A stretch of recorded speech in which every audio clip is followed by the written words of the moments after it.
My next patron question is from Morgan, who wants to know, can B-movies, albeit 1950s to today, be considered art?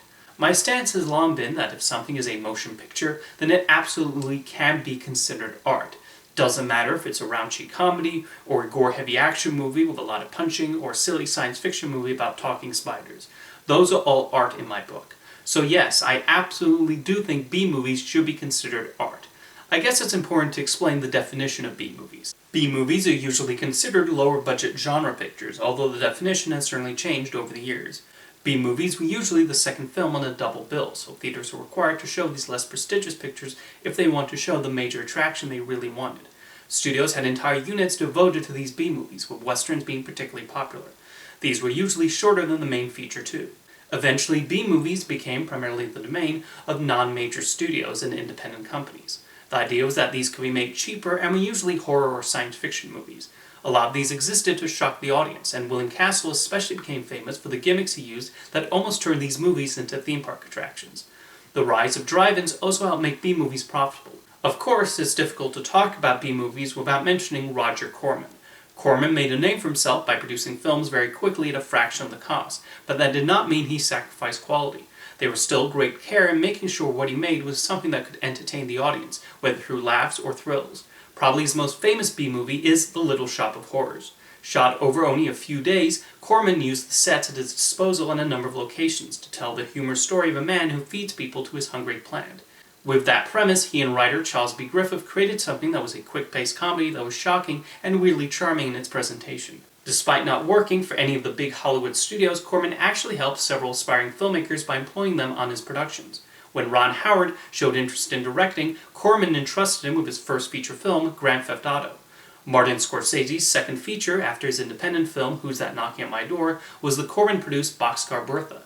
That movie is generally considered the trashiest film in Scorsese's filmography, but it was still very important to his growth as a director. Joe Dante got his start under Corman, and his second feature, Piranha, even impressed Steven Spielberg, who had seen a lot of killer fish movies come out trying to replicate what he accomplished with Jaws. Honestly, if I went to every person who owes a debt to Roger Corman, I would be here all day. B-movies are not limited to just the United States, of course. Across the Pacific, Australia built its own impressive B-movie industry.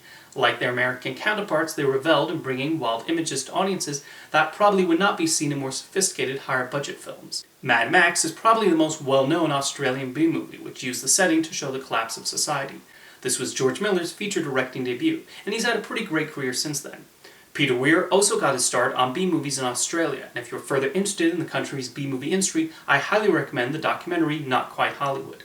Throughout the 80s and 90s, there were also prominent B-movie producers like Cannon Films and Trimark Pictures, and they filled a niche with their low-budget sci-fi and horror pictures. What's interesting about the evolution of the B-movie is that the kinds of plots and scenarios that used to be their domain would eventually be used in Hollywood's biggest tentpoles and wind up the industry's most important films and bring audiences to theaters. Star Wars and the aforementioned Jaws have stories that ordinarily would have been used in B-movies, but instead of being produced by low-budget companies and getting a tidy profit on their small budgets, they were made by major studios and were, for a period, the highest-grossing films of all time.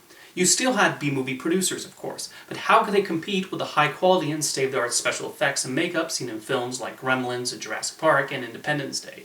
There was even a time when erotic films, again usually limited to makers of exploitation films, were released by the big Hollywood studios, most famously Basic Instinct. You also have filmmakers directly inspired by those earlier B-movies. Quentin Tarantino and Robert Rodriguez sought to bring back the old grindhouse tradition by making, well, Grindhouse. They even recruited other directors to make fake trailers to fully replicate that experience, and I thought that was a really neat experiment. Some may gripe that it's a mistake for Hollywood to invest so much in genres that used to be relegated primarily to B-movies. However, we still have a wide variety of movies these days. Film studios and producers most often seek to make films that entertain the audience, and we still see dramas and historical films being produced.